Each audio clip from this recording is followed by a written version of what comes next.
Hi everyone, it's Aidan here from the Church Co. Here with a quick video to show you a new update we have to our Note Outlines interface.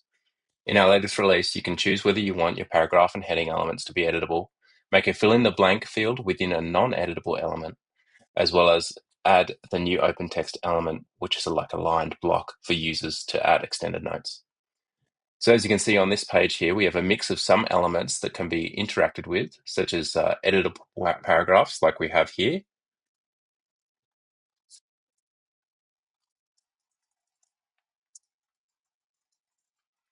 a fill-in-the-blank field,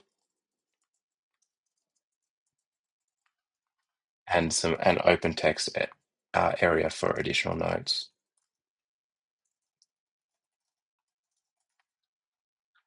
We also have the option to have non-editable paragraphs and heading elements, like the ones we have up here.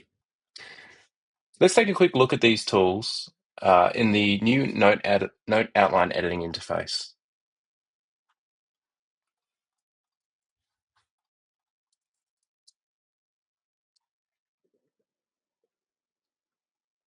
So here we are.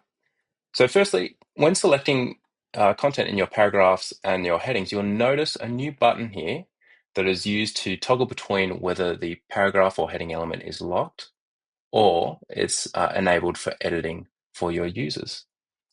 If you simply want a subsection to contain an editable input, such as these fill in the blank sections, you simply add multiple underscore characters and your note will be rendered with dynamically created fields for your members to fill in.